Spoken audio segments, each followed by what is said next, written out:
I guarantee that I will spark the brain that will change the world. And that's our job.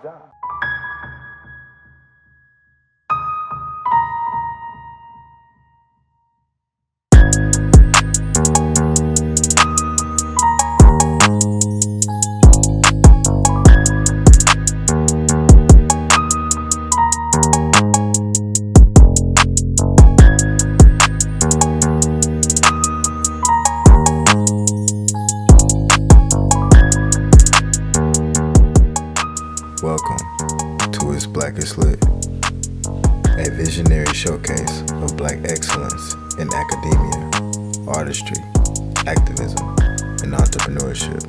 What's good? Welcome to another episode of It's Black Is Lit.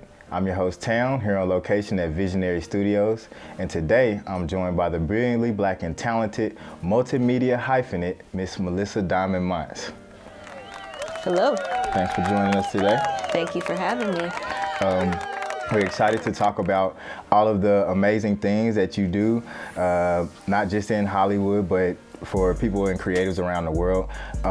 And for starters, can you tell us a little bit about yourself? Can you tell us where you're from originally?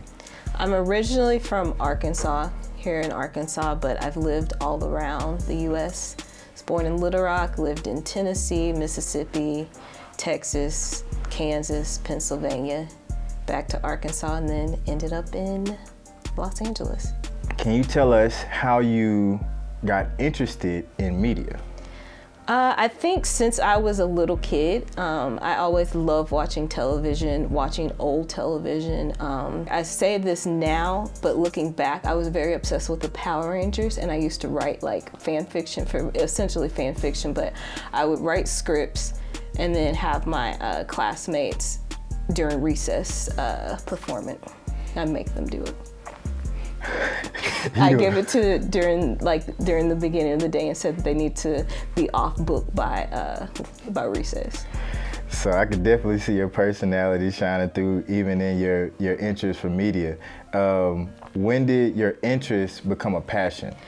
My plan was to go to dental school, and so I wasn't thinking about working in the entertainment industry as a profession at all until I took a dental class, and I didn't like it at all at the U of A, and I was kind of having a crisis, and I went and talked to my counselor, and she was like, well, you've taken these writing classes, you've taken these acting classes, like, why don't you think of the entertainment industry as a field? And I was like, what?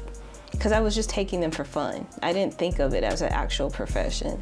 And so then I started looking into what it meant to work in entertainment, and looked into different schools to go to. And then after I graduated from the U of A, I was working at a vitamin company, and then I went out to LA several times to work on some student films. So I contacted some different schools and just worked on films. And then I kind of became somebody that they would call to come be a production assistant. And then that's when I really found my passion, really discovered and fell in love with it. So you talked about some of the early steps that you took with your interest in media, having your classmates work on different projects that you created. What were some of your first steps in going into this new space in Hollywood as a student media professional and then ultimately a media professional? What were some of the first steps that you took once you got out there? So I went to UCLA and studied entertainment there.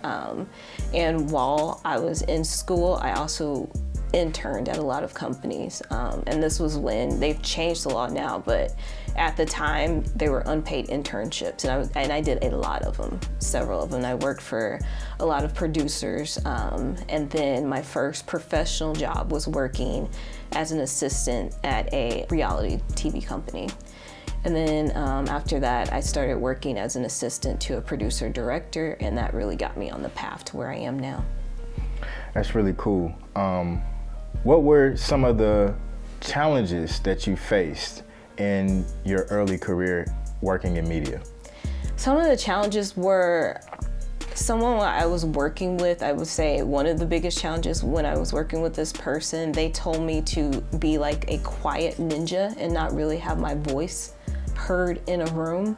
And I realized that they were taking my ideas and presenting them as their own.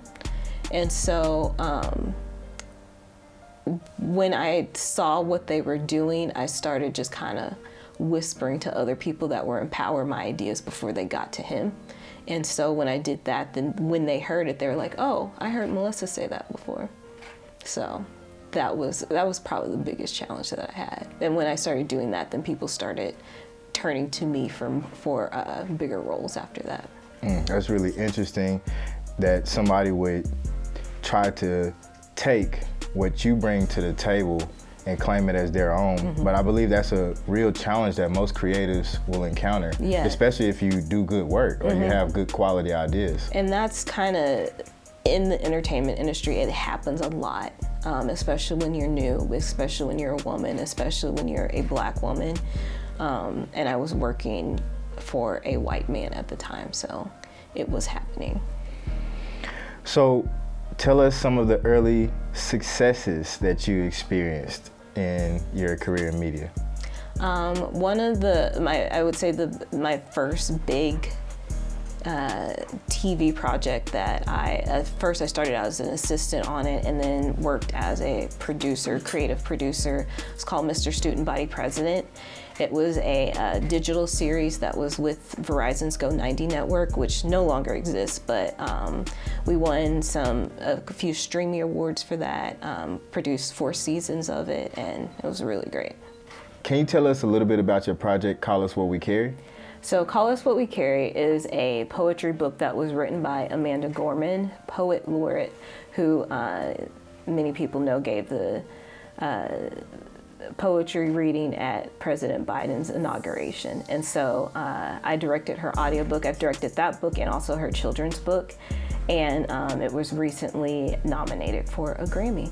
That's amazing. Yeah. What was that experience like, putting a project together of that quality? So the book is a Penguin Random House audiobook, and so it was pitched to me asking if I wanted to work on the project, and at first, like I said, I worked on Amanda's children's book first, and so she is just a professional, but also still like a 20-year-old Gen Z, like just fun. And so I was really excited to work with her and read through her words and then actually hear her perform and then be the guiding voice for her as well. That's amazing. That's got to be such a fulfilling project to work on for somebody who had this dream for a large part of their life to accomplish something at that level and then be recognized and get at least a Grammy nomination. We praying for an award, but at the very least a nomination means that you're there. Yeah, it's really exciting.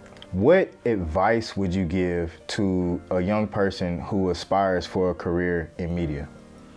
My advice is that when you first get into the sphere, focus on one thing. Have everything else in your back pocket, but focus on one thing, because if you can do everything, people feel like you're not focused.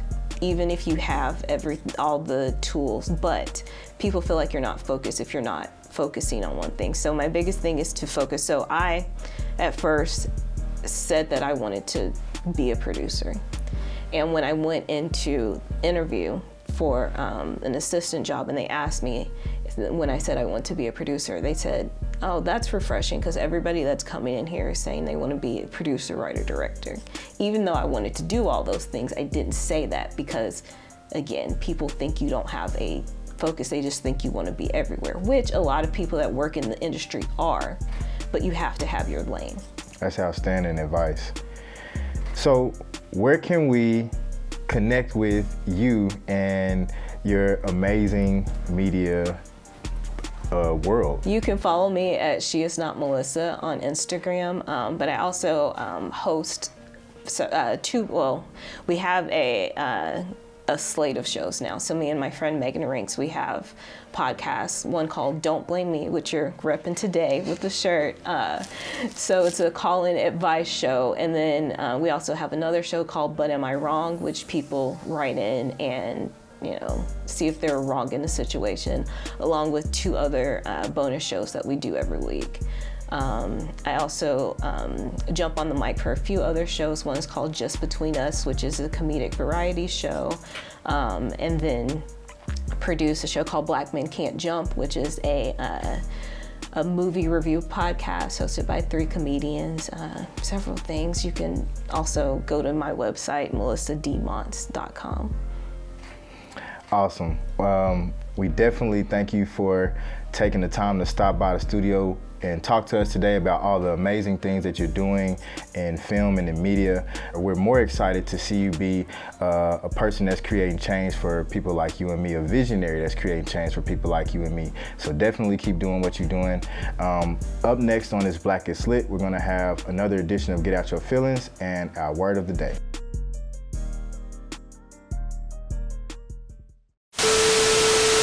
What's good? It's your boy Town the Hood Scholar. It's time to get out your feelings.